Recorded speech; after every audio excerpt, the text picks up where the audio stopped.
enormous instantaneous.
Good evening, everybody, and welcome to the premiere of Veracitum.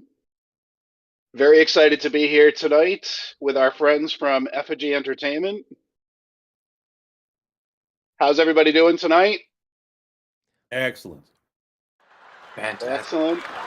Awesome. I actually like to start before we get into the movie by just kind of going around the horn here and having everybody introduce yourself, and maybe if you could just talk briefly a little bit about what your role was in the film. Let's start with you, Dustin. Cool. All right. So yeah, I did. I wrote the script, co-directed with Brandon, as well as some producing as well with a few of our producer partners. What else? Did like all the audio stuff. Did a lot of pre-production as well. Yeah, it was. I wore many hats. I'll say I wore many hats. Did you give your full name? Oh, I'm Dustin Moore. There you go. Yeah, just in case. Just in case. Yeah, just in case. You never know. And to my right, I'm not sure how this all shows on your screens, but Jason, how are you, man? I'm doing very well. So I'm Jason Stewart, and I'm in live from Willisville, Ontario, and I'm one of the actors. I play the salesman scientist. You can trust me. Nice. And it looks like we have two people, Michelle and guest. How are you, Michelle? Hi. There you go. There we go. I'm Yep. Michelle Pett, and this is my daughter Alicia. She's Hi, not in Alicia. the film, but she's here for the premiere tonight. I play Amy in the film. All right. Very cool. And to my right here on the bottom, we have Sean Hamilton. Yeah. What's up, Sean? How's it going? My name's Sean Hamilton, and I worked on a few different things: graphic design, like the branding of the film, you could call it, colors, character design, some props, some set design, stuff like that. So yeah, a lot of cool. Very cool. Hey, before we get to Josh, speaking of branding, Brandon, can you tell us where we can get some Veracitum and/or effigy branding? That's a good call, Derek. You can get it out on our Streamlabs. There should be a link, I believe, in the bio somewhere within the description of these videos. I believe. Yes. All right, and Josh, Hi, how are everybody. you? I'm Josh, or Jimmy123. I am the director of photography for Veracitum. It was a great time, but we worked with Dustin and everyone. I did everything from camera to helping frame the shots and working with Dustin and Corey and the whole team. Very cool. And last but not least, Mr. Burkley. I'm Brandon Burkley. I co-directed with Dustin. This was Dustin's baby that we produced together and made come to fruition. It was a lot of fun. We had a lot of great minds on it, and I'm really excited to show you all. I want to thank everybody for being here, and yeah. Well, thank you very much, everybody. And as Brandon said, thank you all for being here tonight. Brandon and Dustin, why don't you lead us into what we're about to see? Sure. Yeah, Dustin, if you want to explain the film, I guess, a little bit, maybe that'd be the best thing. We'll give you a center stage for a moment here. Great. Yeah. No. So it's a layered film. There's a little bit of like buried social commentary. It's got a couple different interpretations, depending on kind of what mindset you are when you view it. If we did it right, the second time you watch it, you should have a different interpretation than the first. And yeah, it's really about our protagonist, Rio, kind of coming to, and he's got a bit of a mystery on his hands that he's got to figure out, and he doesn't have a lot of time to do it. And that's really all I can say without giving too much away.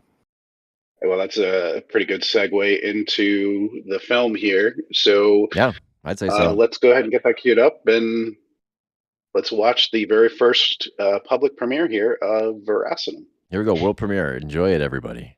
World premiere.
Amy, sweetie. Oh my god. Rio? Yeah, who else would it be? Rio. Everyone's been worried sick. I've been worried sick. Worried? What? It's been so long. I miss you. Wait, you saw me last night. It was my birthday, remember? We had dinner, we had Chinese, had a little wine. I can't believe it's been 2 months. 2 months? What are you talking about? Wait, just hold on. What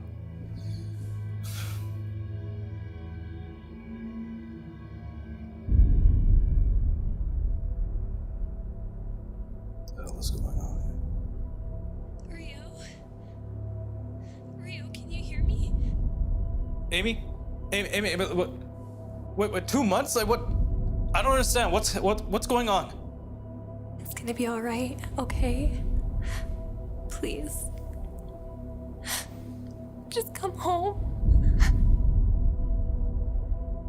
Amy, I am home.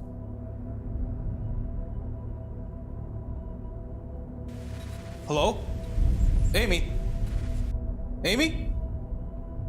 I'm right here. In our living room.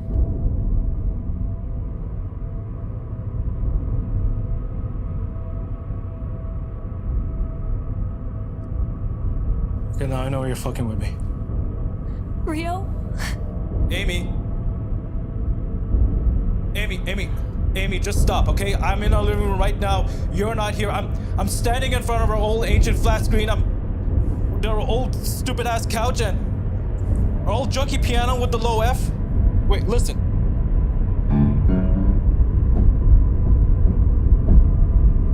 You hear that? Well, if I'm here, where are you?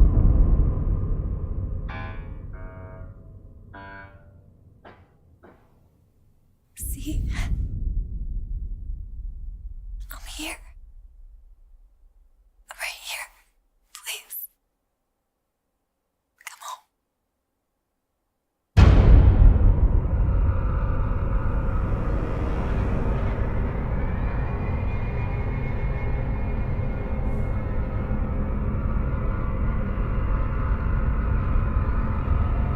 Video call. Okay, video. I'll transfer you over to. We'll figure this out, right? They can't. They'll be soon. I love Amy? Amy? Amy! Fuck!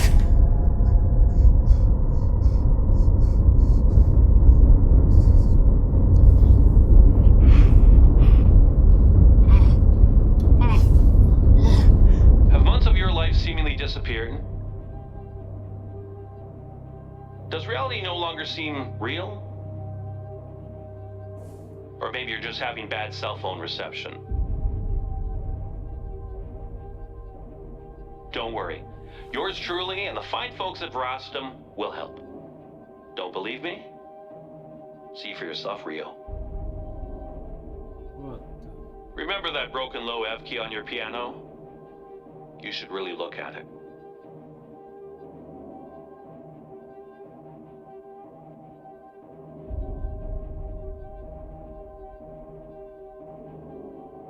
Can you see me or hear me?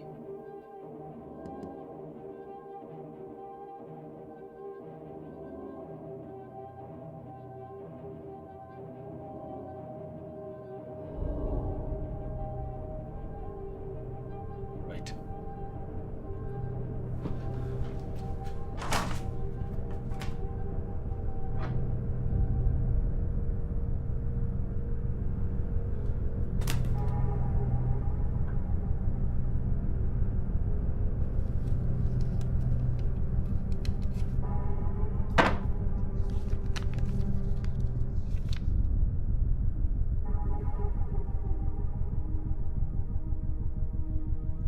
What is this? Oh, good. You found it. This is some new tech that we're dealing with, so we weren't sure if it was actually going to work. But according to our scans, it did. You found the picture. Absolutely incredible. What is it? Well, you're probably wondering what this is. Well, I hate to be a bad news bearer, but it's you. Right now. This. You're in a coma. You fell down some stairs and hit your noggin pretty hard. You've been out cold ever since. About an hour ago, you began stirring, and we've been trying to get through to you, but haven't had any luck. Until now. We hope this new approach will help. If this new approach works, a large green button will appear in front of the TV in just a moment. Push that button, and you will exit your coma state and enter reality. Don't push the button, and there's not a lot we can do for you. You've already suffered appreciable brain damage, and we suspect that your motor functions will be permanently impaired. But you can still work through this and lead a fulfilling life. All you have to do is wake up. Sir, we're almost out of time. We need to get him out now. Shit. Rio, we're almost out of time. I need you to push the button now. Hurry.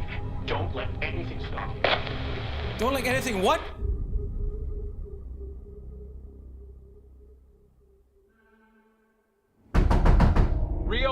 Rio, you there, man? It's me, Eve.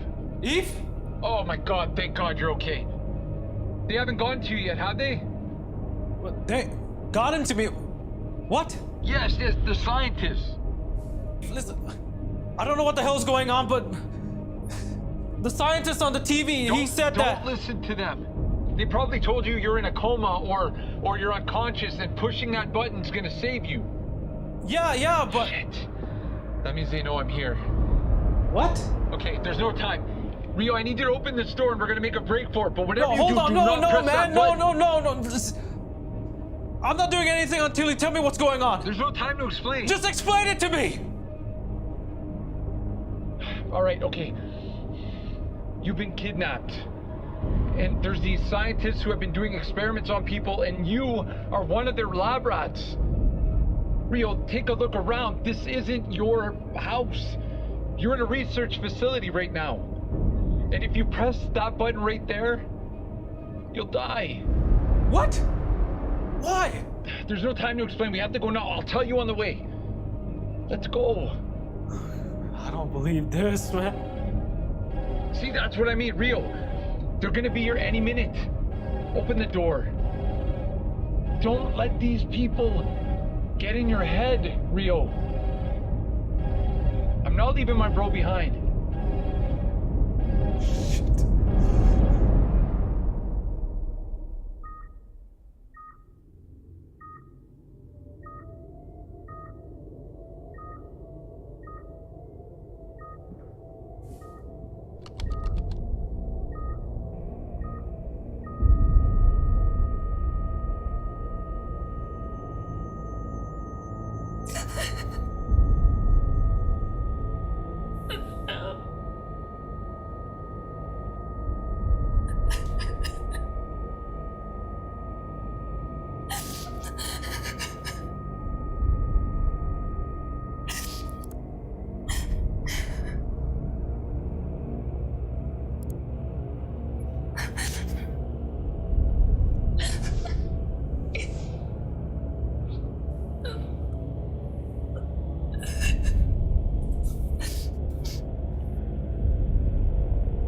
I'm sorry we couldn't do more. Thank you, Doctor.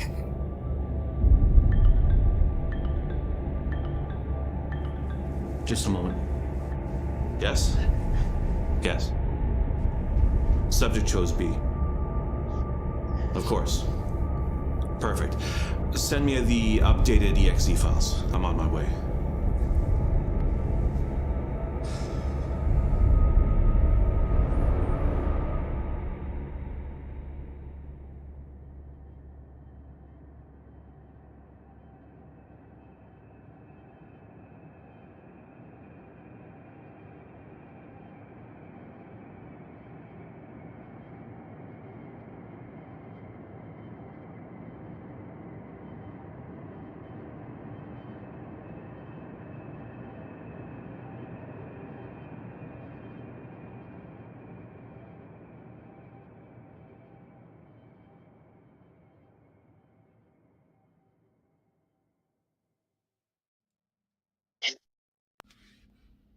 Hello everyone, and thank you for joining and watching this film Veracitum. My name is Steve Kassan. I play the lead in this short film, and I just want to say that I'm so thankful that I got to be part of this project. I like psychological experimental horror films. I love the entire genre because there's something about it where you can add a lot of freedom in terms of what you want to tell as a story. You can go wild and bring it down to an essential drama and story about relationships using technology and science fiction and all these horror elements.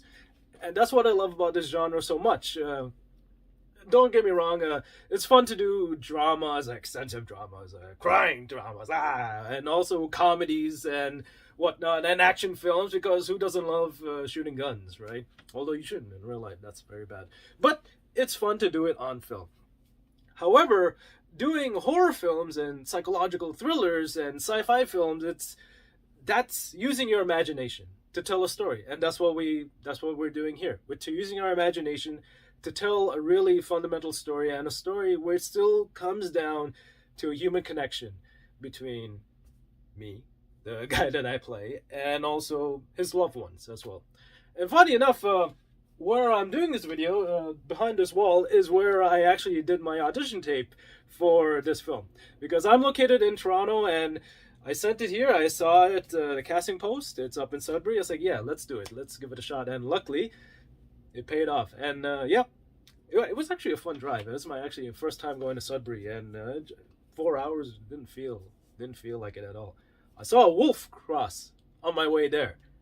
Fun fact, fun tidbit. But anyways, enough of me rambling. Let's go watch the film, and I hope you enjoyed this film so much. Thank you.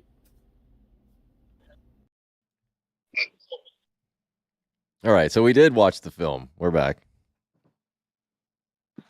All right, so we did watch the film. We're back.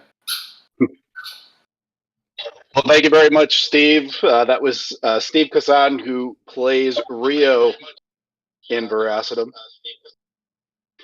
So what did everybody think? Looking at some comments in the chat right now. Right on, that was cool. Nice job, guys, from Dolan Duckman. We've got Sandra saying, my son wants more. Accidental Alien, that was so cool. Phenomenal work from everyone. Sounds like some great comments, guys. Congratulations. Nice job. Yeah, thanks everybody for showing up. Yeah, I appreciate that. I hope you all really enjoyed it. So we thought it'd be kind of cool to go into some Q&A with all of you, get a little behind the scenes flavor for what brought you here, and a little bit about what you guys do in and outside of EFFIGY. And I thought we'd actually start with a question from the audience. This is from Mandy Williams, and she has a question for the actors in the film. And she'd like to know, what did you like the most about the character that you played, and what do you see of yourself in them? Who do you want to take it first?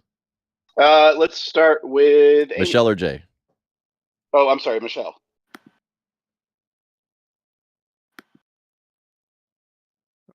You're muted, Michelle. Hi. Yeah, I just unmuted myself. Yeah, I think that what I really related to in Amy, and what I liked best about playing her, is just she seemed like she was very devoted, and really cared about her husband, and was very much so in love, even though maybe there's something else behind that. But when it came to her husband, being in the hospital, and her wanting to get him back no matter what, yeah, that was the part that really struck a chord with me, and that I really really enjoyed playing that. And Jason, how about you? I absolutely love playing the scientist, salesman scientist. In preparing creepy for salesman scientist. Yeah, in preparing for the role, I was kind of drawing on a variety of different inspirations. I know someone commented about the Twilight Zone, and I definitely tapped into a bit of that, of trying to figure out, is this a good guy? Is this a villain? What's his whole backstory? Why is he doing what he's doing? And I want to also tap into kind of the 1980s zeitgeist of Max Headroom, of taking control over a television and communicating in that way. So it was a blast to play that character. Jason, I also know you've done quite a bit of work out there, and I'm curious as to what actually brought you to this project. I am a big fan of collaborative creative projects, and I've worked with most of the cast and the crew on various other projects in the past, and we've got projects that are coming out in the future that I'm looking to really much to be involved in. So to foster independent filmmaking in any way that I can, by lending some skills I might have, and just being there 100% into a project. That's why I wanted to get involved in this project. Jason, kind of a fun fact, you actually played mob boss, was it Victor Romanoff in 14 Victor Keys, Romanoff. which was also directed and produced by Brandon. What was it like working with Brandon again on this? Oh, it's fantastic working with Brandon. We jive on a lot of different projects, and we have a similar mentality when it comes to kind of the aesthetic and the drawing, the multi-layered approach to each of these characters. That there are whole backstories to these characters, each and every one of them. That it would be fun to delve even deeper into. I love this one, and I loved Keys that we worked on together as well. Now, Dustin, you wrote this character. You wrote the script for this film. What inspired you to create this script, to create this story? There's so many different sources of inspiration for this script. I took little pieces from real life, actually.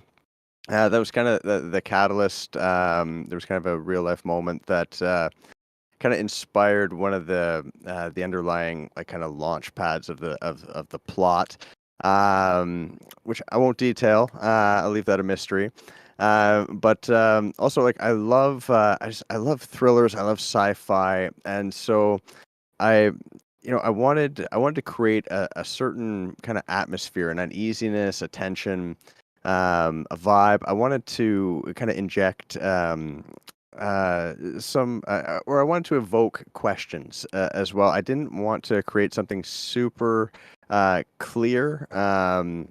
The plot can be for some people, maybe they have a really rock solid interpretation of it after watching it, but I wanted to leave it a little ambiguous. I wanted people to be able to kind of interpret it in different ways. But I drew inspiration from everything from like books, kind of classic sci-fi thriller. I saw people mention like Outer Limits and Twilight Zone, those kinds of vibes. I wanted to try and capture a feeling kind of like that through these characters in this what I thought was an interesting situation. Now, what some people may not know about you, Dustin, is that you also previously worked, correct me if I'm wrong, as a mortician. Is that Funeral correct? director. Well, as a Funeral director. Okay. as a funeral Same director's thing, Dustin. yeah, as a funeral director's assistant. So I didn't get my license. I had a little more to go before I left the industry. Well, But how much of that plays into kind of a dark and psychological story like this? well, we used to always joke that you kind of had had to have a bit of a dark sense of humor, and you had to be okay going to darker places to be able to do that kind of work. To be able to doing bombings and body removals and stuff like that. It's not something that just most average people can just kind of go do and be okay. Oh, yeah, it's there's definitely I've got a few stories kind of in the bank that are kind of inspired by some of my adventures in that field, but that'll be for that'll be for another. I see Brandon just like squirming. Yeah, well, yeah, Brandon's heard some of the stories, so but yeah. So, Sean, I got to go to you because you were the production designer, the art director for Veracitum. It's your very first film experience ever. What was it like for you to take on that kind of responsibility, and how did you come up with these art concepts for the film? You know what? Once I got into it, I realized how much fun the whole thing was going to be. I think I said this to Brandon a few times. I could see how people get addicted to it. Like, I can't wait for the next project. It all kind of starts with, reading through the script and thinking, okay, what do we want the viewer to feel or think of when this scene is going on? And how do we use color and imagery to help that, and sound and everything?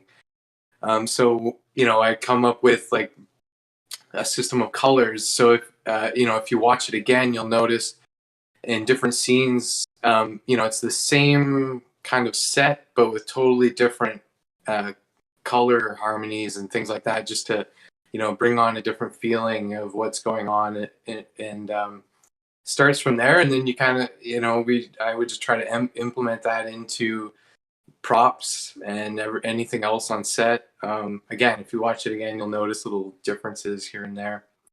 Yeah, Can you kind of talk had a lot of fun. Can you talk a little bit about the color palette that you chose and how that kind of evoked the feeling of the movie? Yeah, sure. So, for example, when the film starts and you see Rio kind of waking up on the couch, you notice there's a lot of like yellows and greens that kind of are uneasy. They're not nice colors. Gives you more of like a sickly kind of feeling to what's going on. In other scenes, it feels a lot brighter. Feels like a home. Feels like his real home. Yeah, so that would be an example. Even like the color of the clothes that the characters are wearing, all play a part into that. Now, Sean, one last question. I've followed you on Instagram for your art. By the way, if anybody wants to check out Sean, it's SeanHamiltonArt.com. You can also follow him on Instagram at Sean_CJ_Hamilton. Is that correct? But I followed some of your stories, and art looks very, when you do it anyways, it looks very calm and zen. But I got to kind of know, you must have some kind of like crazy, wild, out there art story in your vault there that you'd want to share with all of us. Yeah, you're right. So for the most part, when I paint, it's very relaxing for me. That's why I do it. It's more of a meditative kind of thing for me. And but there's definitely times where, if something goes on in my life and I'm really frustrated or very emotional, I will do the same thing. I'll go into my creative cave and start something, and it's not always relaxing. It doesn't always look calm. Sometimes I'm literally taking handfuls of paint and throwing it across the room. Yeah, that's what I love about it. It doesn't always look the same, but at the end, I always feel better. And yeah, I would say I have the same feeling working on things like this. It's something where everybody comes together and we create. We take all these little pieces and create something, and it's, we should be proud of it. So you're saying you showed up on the set and just started throwing paint against the wall? Maybe another project. Yeah, that'd be fun. So Josh, kind of segueing into you were responsible for the cinematography on the film, camera operating, lighting. I'm curious to know, I mean, this is kind of a dark psychological piece. Mm-hmm. How do you manipulate and what kind of tricks do you use with cameras and lighting to kind of convey the vibe that the script is going to tell, other than it just being something that you see in a room? So with what Dustin and Brendan kind of presented itself was the fact that we're in almost a dream state. So it's already mysterious. So we're gonna play with shadows.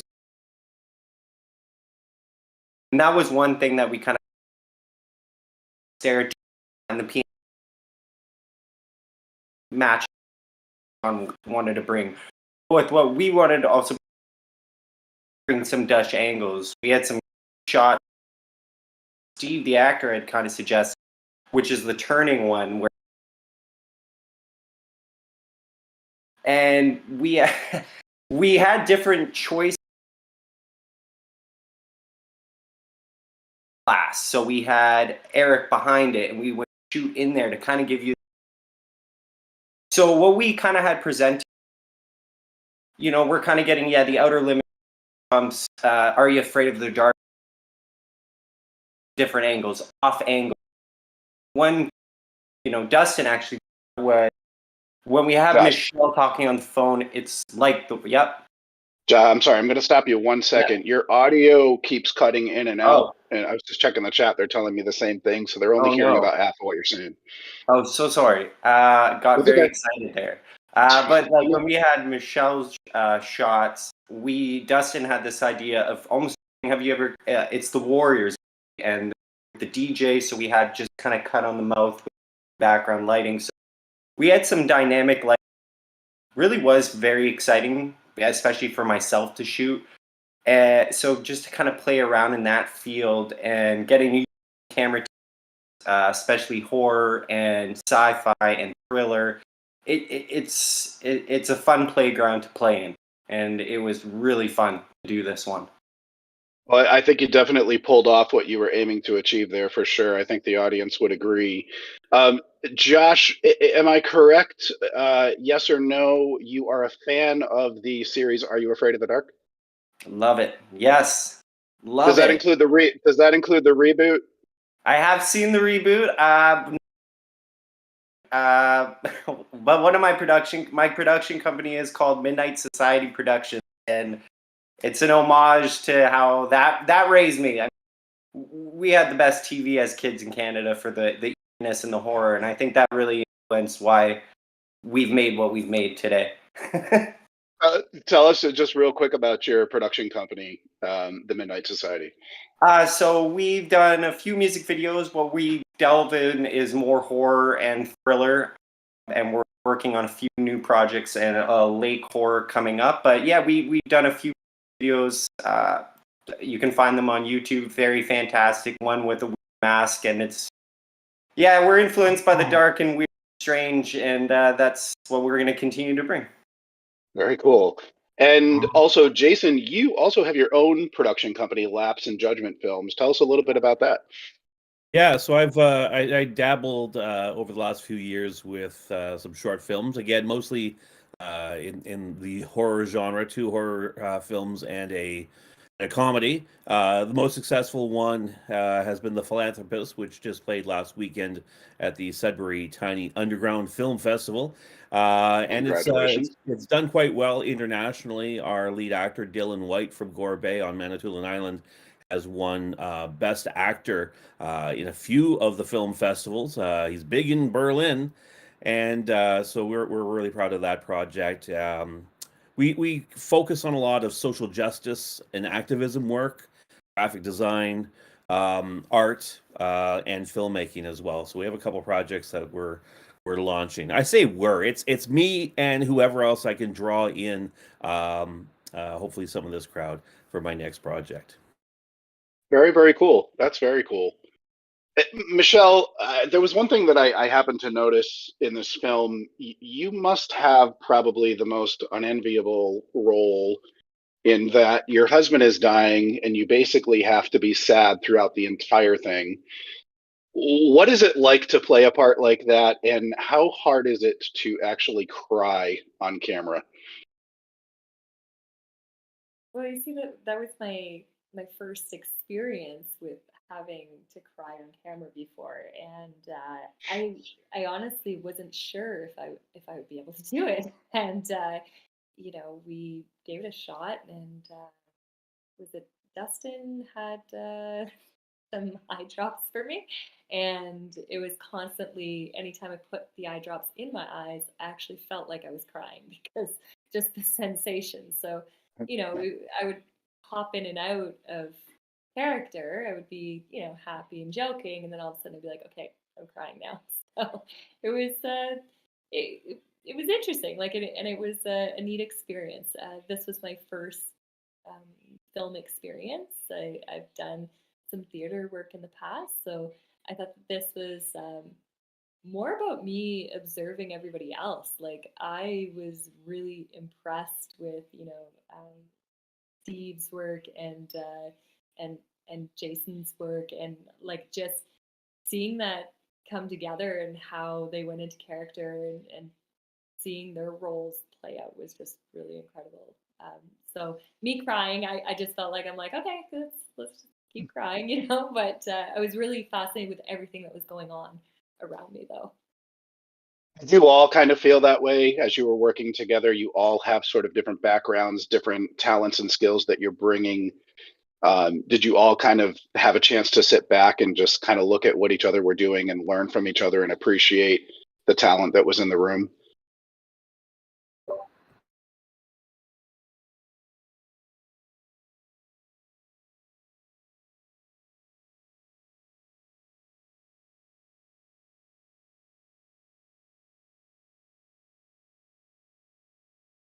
It was Did any of refreshing. you discover?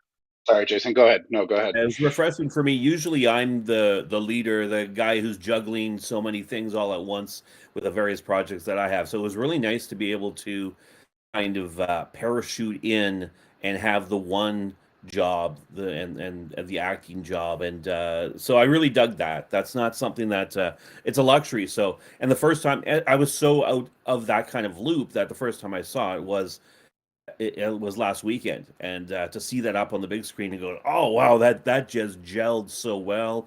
The goosebumps have risen. Yeah, I was very proud to have worked with such a fantastic group of talented people. Very cool. Did you? I mean, all of you kind of had a chance, or most of you, anyways, had a chance to do something maybe that you haven't done in this profession before. What was it like learning something new, and what did you do you take away from that and say, okay, now I want to go with this, or do you stick with what's best? How does that kind of play into things? Because I know on this kind of set, it's kind of a jack of all trades. Everybody jumps in and helps out as they can. Sean, I'll go to you. I'll make you answer that question. Sound is fixed, by the way. You know what? At first, I thought it was going to be like quite a bit different than anything I'd ever done. But at the end of the day, like thinking about it, I mean, so I primarily work in graphic design. So, if somebody hires me to like come up with design branding for their business, I used a lot of that theory towards this project, and just coming up with like an overall brand for the film, and how are we going to achieve this without spelling it out for people. And we're going to plant little things here and there, just like I would do with like a logo design. If say a contractor comes to me and needs a logo, and he does all different kinds of contracting, I'm not going to try and stick all those little things in their logo. I'm going to try and make one logo that kind of encompasses it. Like McDonald's doesn't have a burger and all these different things in their logo. It's just two arches. So how do we, I just kind of try to think, how do I do that working on a film? And, I definitely learned a lot, and I looking back, there's things I probably would have did a bit differently. And but that's what it's all about. Yeah. First of all, I want to apologize to everybody because Josh, go ahead. I just also, because they're not here, I just Lars Melby, Emerson Valderas. So they couldn't be here we wouldn't be here without you. Shedding all the crew, they got mentioned because they all really kicked multiple ass on that one. Thank you very much for that, Josh. Yeah, for sure. Thank you very much. Dustin, did you want to say something too? No. I can. It was a wild experience. I mean, I did a lot of the pre-production stuff. That to me, that was one part that stuck out as something that I hadn't stuff I had read about. I listened to podcasts and watch classes and things took classes, stuff I just studied and learned about, but hadn't actually applied. And just realizing how much goes into planning a production like this. It's massive.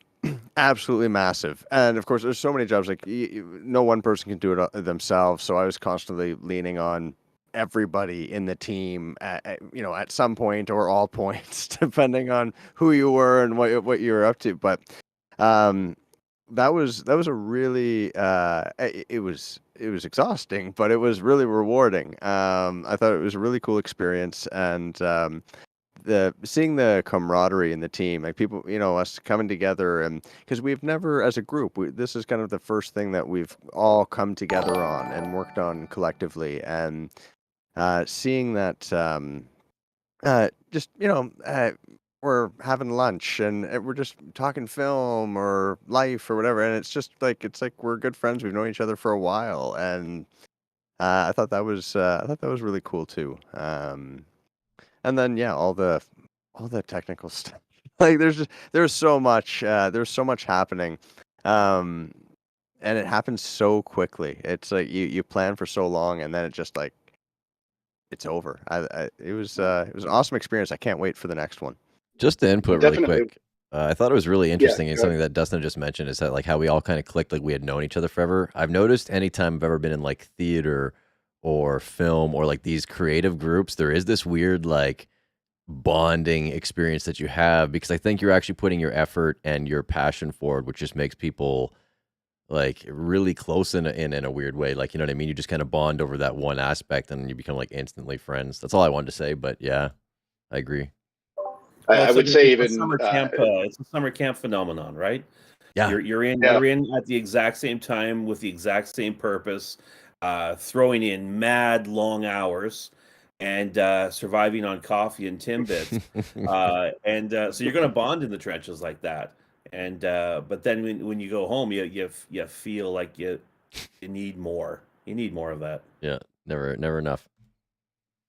even watching as fans, seeing some of the behind the scenes stuff that you guys put out on social media and also on YouTube, it was definitely that feeling of camaraderie that you got behind the scenes, and it definitely looked like you guys were having a great time together. Very much appreciated. I want to change things up just a little bit here, Brandon. We haven't gotten to you yet in the Q&A, and well, how's the night going for you, my friend? How you doing? How you Good. holding up? Well, I'm doing very well. We just premiered Veracitum. How could I not be happy? Veracitum is one sort of fantastic piece of an amazing journey that started with this newly formed venture, this newly formed production company, EFFIGY Entertainment. And I wanted to ask you, because you've been making films since you were 6 years old. Yeah, pretty young. Yeah. What Oh yeah. what was kind of the spark that happened now to launch EFFIGY? Honestly, I think that EFFIGY specifically is probably my grandmother who really supported me since I've been a young kid. Anytime I was like, oh, I kind of want to do this film thing, or she's like, showed a big interest in it. She passed away this year, so I really wanted to kind of shift motion. We had VDO previously, which is a group of a bunch of other people that was kind of dispersed on their own things. Shout out to James, who is doing some great things. He's now doubling for Homelander in The Boys, if you watch that. So kind of moved on from that because I feel like they almost have a piece or a license in that. And I felt like this was just a good name. We have a good group of people, and I kind of feel like EFFIGY is a representation of my grandmother in passing on that passion, like letting everybody grow and trying to make it like a ship and trying to guide us all to a point where we can maybe find success in larger productions and move on to some bigger things as a group. I think we have the power to do that together, and I see our group growing every single day. And it's really exciting. I think, there's ups and downs in this growth period, but I think that's a good thing because it kind of tells you that you're moving forward. So yeah, I'm really excited to see some of the things that are coming up in the future for us all. Curious, what kind of brought this talented group of people together? How did that all happen? The inception pretty much started with Dustin and I making music with Nathan Courtemanche. I think that's how it really kind of, and then Dustin, I don't know, you can chime in on this. How did we get into film? Where did the transition come? COVID? Was it COVID? Or the demons we know? Of. I can't remember. Well, yeah, kind of. Like, it was weird because we initially, the first time we crossed paths was on Keys. Yes, yeah. Oh, yeah, that's right. Yep. Yeah. I had a small role as the dirty cop. as a cop. Yeah, dirty cop on there.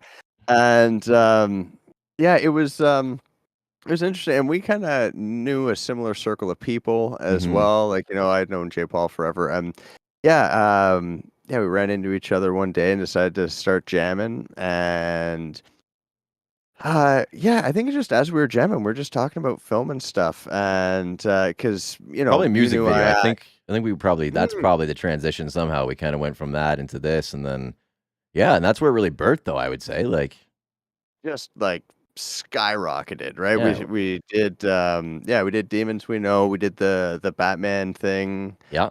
We did some ASMR stuff on Flicks and Chills. If people seen a couple of those ones, so yeah. Yeah, so there's been a little bit of a journey. Some things that some people don't even know that we've created because there's some things that we've gotten together and just like tested and learned together a couple things, even visual effects wise. And I think things Oh moving yeah. forward with everything that we've done is going to be really cool. But anyways, I'll cut this off because I'm probably just blabbing on this question. Well, I do have one more question for you. Making films since you were 6, I gotta know, what's the film you made at 6 years old?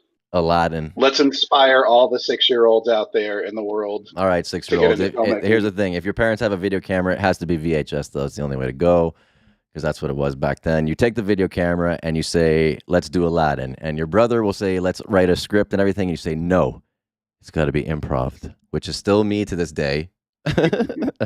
Yeah, so we made Aladdin. That was the first production. My mom filmed it. My brother hated me, and we got it done. Very inspiring. Very Yeah. inspiring story. Don't sue me, Disney. Excuse me. We do have another question from the audience. J. Paul would like to know, when you guys saw the auditions, excuse me. So I'm assuming this is maybe for Brandon and Dustin. Did you find the decisions to cast your actors hard, or did you know exactly what you wanted from the get-go? You want to weigh in, Brandon? You want me? Well, I honestly think you had a big portion in that. Like you did the first kind of skimming, because sometimes I like to just get to the meat and bones of things. Sometimes you go through a lot of auditions, but yeah, so I think you kind of had a good portion of that, but you definitely picked through. And I think we agreed almost initially because like I had seen some of the things that were coming in the emails, and when you get an email and you're like, yep, that's going to be somebody. It just kind of goes from there. Yeah, I feel like it was pretty I don't want to say it was easy, but like there was a couple auditions and a couple roles that were close. Right, yeah. Where there was a couple in particular that stand out. That it was kind of like, well, we could go this way, we could go this way. And it wasn't, one was necessarily better or worse than the other. It was more of just who is going to portray this character Yeah, or had the best. sound. Yeah, a bunch of things. Yeah, you're right. Yeah, There was a and couple on the wire. yeah, but for the most part, I mean, when we stopped and thought about, okay, what do we really want from these actors? What are the characters we're really wanting to portray here? It helped add some clarity, and we were just fortunate enough that all of our first picks said yes. So. Yeah.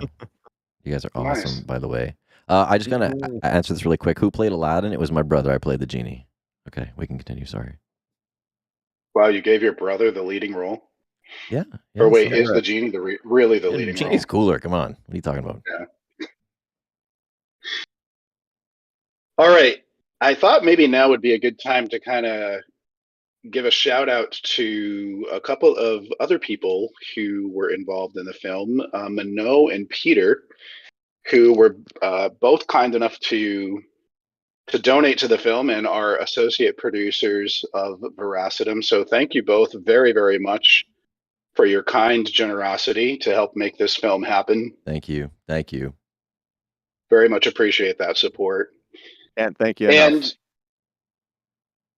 And I know, as we were just talking about, Veracitum is kind of the tip of the iceberg in what you guys are working on and talking about and moving forward with. And Brandon, I understand that you might have a clip of something else to show us, to give us a preview of something else that might be coming. Yeah, well, we got J. Paul in the audience, so this will be a good time for it. Something we're working on, and just wanted to give a little preview of it in a second here, and shout out to Art Sabers. But we're working on a little Star Wars thing that we promised a few years back.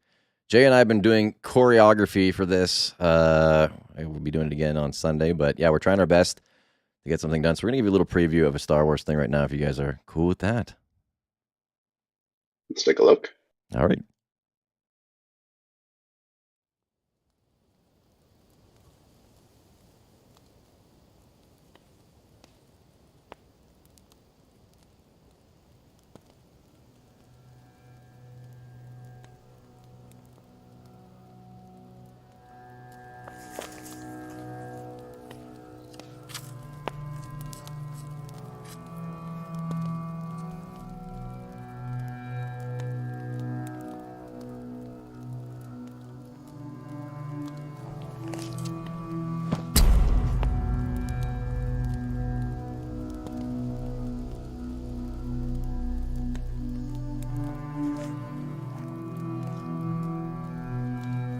Whenever you light a candle, you cast a shadow. The Jedi have always forbid attachments. But I'm no Jedi.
Star Wars. Savodian will fight his demons. We got a little, very, very short little thing coming up. But yeah, so there was a clip of it for those that wanted to see it. Neat fact, actually, the lightsabers are supplied by Art Sabers. There is no visual effect on that blue lightsaber whatsoever. That is entirely illuminated by itself and a special effect rather than a visual effect. So shout out artsabers.com. Derek, you're muted.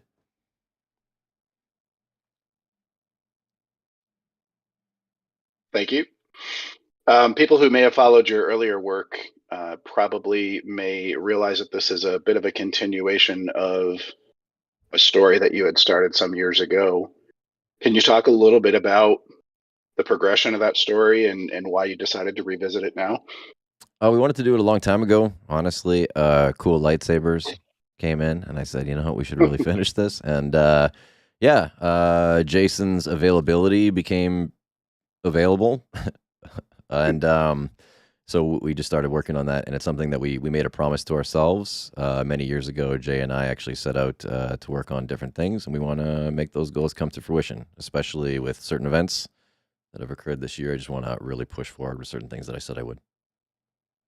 Everyone should stay tuned for that. Any idea as to when people might look for some more?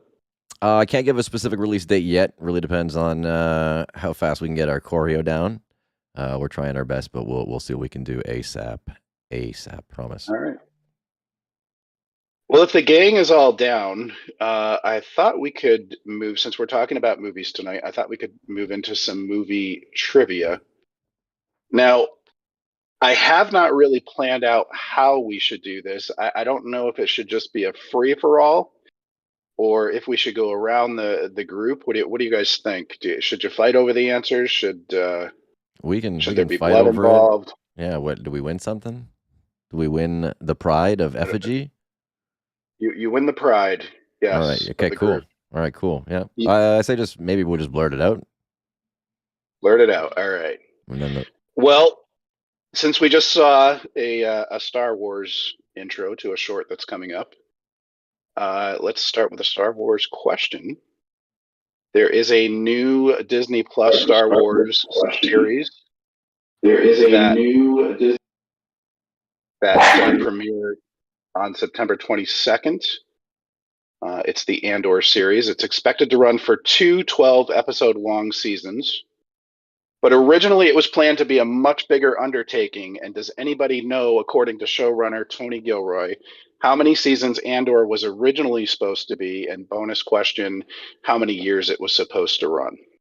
5. Correct on number 1.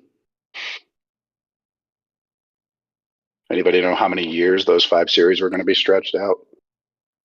8. 6. 10. Oh, getting warmer. Until it stops making money. That is the correct answer. Yeah, give it to Jay. Give it to Jay. Answer. Yeah. 15 years or until it stops making money. Holy, yeah, shit. Okay. 15 years. That's pretty ambitious. Who was the only person ever to receive an Oscar nomination for acting in a Star Wars movie? James Earl Jones. No. Mark Hamill. Nope. Think theater. Ian Alex McDermott. Guinness. Alex Guinness. Yes. Who Alex said that? Guinness. Yeah. Josh. Yeah. That's a Josh point. Point for Josh. Woo. All right. Any of you who have followed Effigy on YouTube have probably seen the Space Couch series. Recently, Sean and Brandon reviewed Jaws. How many total victims were there in the original Jaws movie? Let me rephrase that. How many victims fell to Jaws himself in the movie? 11. Sean, I know you were there. Brandon, come on. I was gonna say 8. Is the dog count? Oh, the dog does count. The dog does count. Oh, okay. Huh. Does the chum count? No. Oh, it's already dead. It's already dead. I'm gonna go with I think it's 4, but I'm gonna say 5. It's actually 6. Oh, you didn't let anybody else 6. try. Okay. Oh, sorry. 6? Sorry, Yeah. guys, sorry. I know it's pretty I'm low gonna though. guess 6. And what is the name of Quint's shark hunting boat in that same movie? The Orca. Or The Orca. It is. Yeah. Correct. Who said that? Nice. that was me.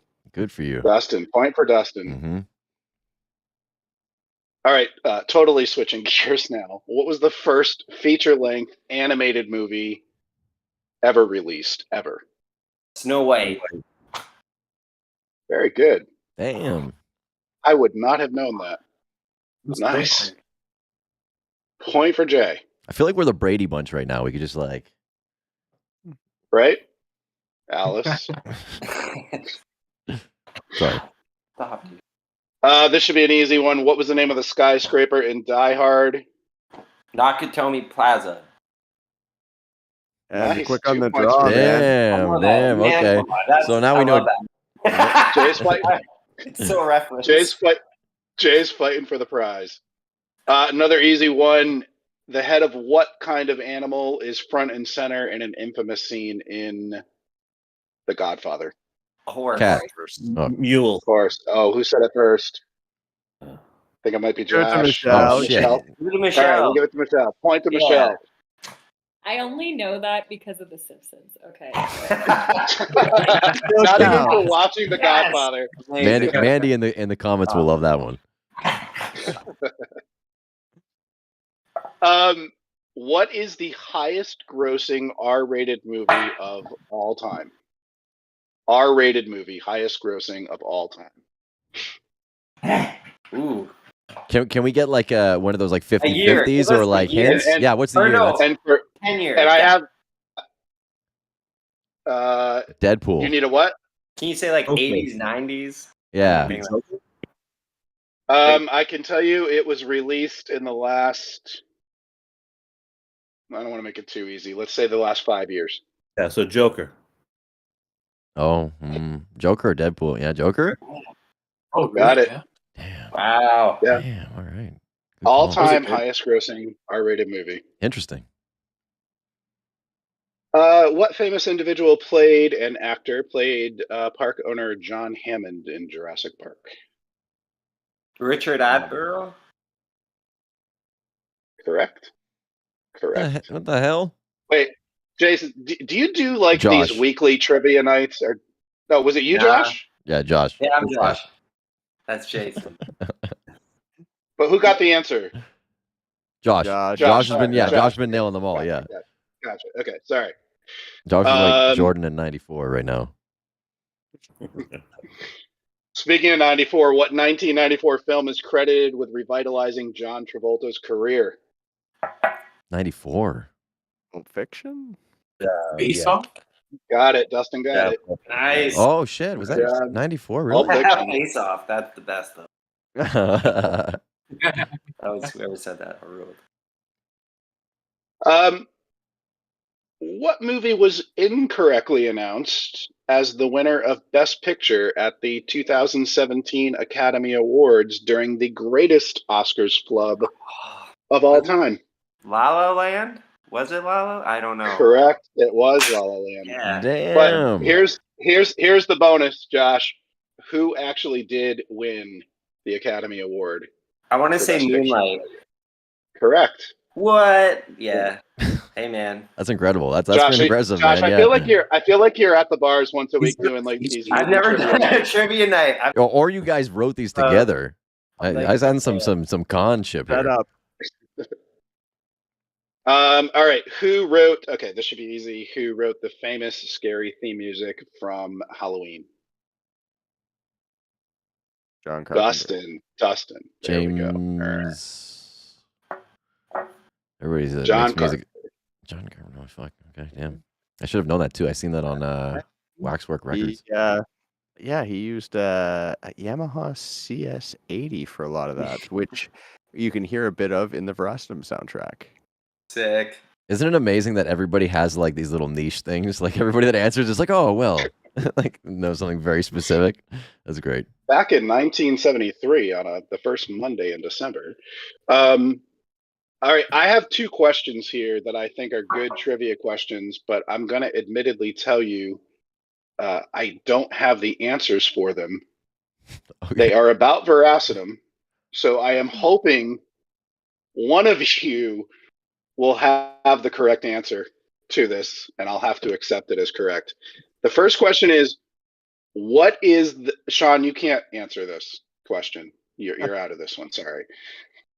What is the name, but you can tell us if we're right or wrong. What is the name of the device that was built by Sean and shown at the edge of Rio's bed in Veracitum? Feel especially bad not knowing this. Hold on. What was the question again? I missed it. What was the question? Can I get it one more time? What is the name of the contraption, the device that Sean built that is at the foot of Rio's bed in Veracitum? And I do believe he mentioned a name in one of the behind the scenes, but I didn't quite have time to catch it. It's on the poster in the lab, isn't it? Behind the salesman scientist. Sean, do you have these? Because Sean's got some art here. Does Sean have the answer? Does he have the answer? Sean, you got to give the answer if we don't get it. He does have the answer. Oh, what is it? What is it? VSI. The VSI-2 prototype. Look at all these little details, eh? That's so... I'm not going to swear on here. Yeah, so this is actually on the wall beside the scientist in his lab. Nice. Yeah, little Easter egg when you see the TV. Try and find it. Oh, yeah, because it's buried within. Yeah, maybe one day we'll do... actually, you know what? Once we get the Effigy website up, if you want to get some behind-the-scenes stuff only on Effigy Entertainment, we'll put some of the bloopers and stuff up on there so you guys can see some good stuff. Nice. And where do we first see Eve in Veracitum? The photo on photo on the piano. Nice. Piano. We actually, that was the thing that we made sure we put in there, so we established him beforehand that they were friends. We specifically, it's actually photoshopped. All the photos in the movie are photoshopped by Sean, so none of the people are actually together in any of those photos. Wow. Pop a video fact. Or were they so much scientist? Yes. We're actually in Veracitum right now. We don't know it. Actually, something else to pay attention to when you're watching the film is that the color, when you look into play, is the cards in the back on the piano change once that goes to the hospital scene, etc. The paintings on the wall, I don't know if they actually changed, but I know Sean actually made paintings to cover Dustin's paintings to fit the color scheme. He literally made covers for them. So when you're watching it and you see all that stuff, it's like there's a lot of little details in there that sometimes go unnoticed. I noticed some people were saying the music was great, the camera work was great, but lighting is another thing a lot of people don't notice in there that was definitely something that creates those moods and tensions. So valiant effort by a lot of people that are not here right now. That really helped pull and tug and carry and help yeah, make sure you watch those credits again and thank those people, because without it, you know, it's easy to watch the actor or see the director in the front, but it's really a massive team effort, really. And just while we're on the topic of those little hidden things, I was gonna say, if you do decide to go back and watch it, really look closely, because we buried stuff all throughout the film. And Sean was instrumental in coming up with some of the stuff, and I felt bad because some of the stuff too, like we came up with stuff and it's in the scene, but some of it you can't even see. But there is there's quite a bit there to decipher. We wanted to try and make it fun to go back and rewatch. So let us know if you think you found stuff. Yeah, definitely. Put it in the comments after you watch it. Let us know if you found any of those Easter eggs. Back to a little bit more movie trivia. Yeah, just a little bit. Where are we in points right now? Is it Josh? Oh, Josh is winning, that's for followed sure. by Yeah. Jason. All right. Brandon, you should be able to get this one because I know you particularly enjoy this movie. Who played the unsinkable Molly Brown in Titanic? Yeah, whatever Josh says. Who said that? Kathy Bates. Kathy Bates. I honestly, I'll check yeah, it out. I'm so bad with names. Like, yeah, that wouldn't. I know I could see her, but I can't tell you who it was. Great movie though. I did like Titanic. I don't care what you say.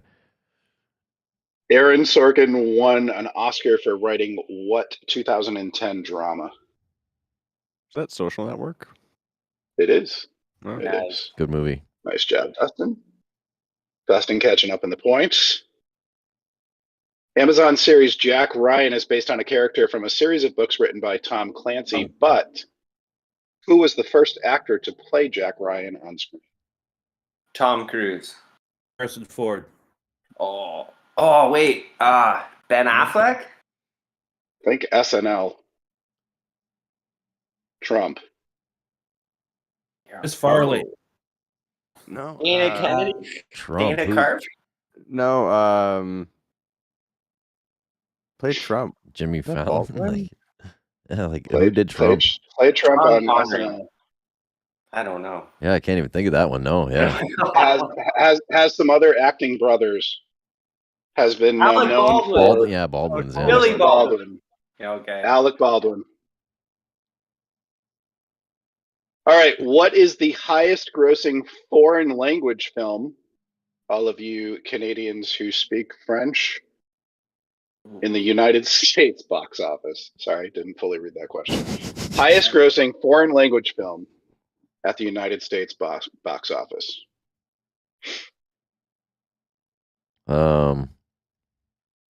And it is a popular, award-winning, and Slumdog Millionaire. controversial.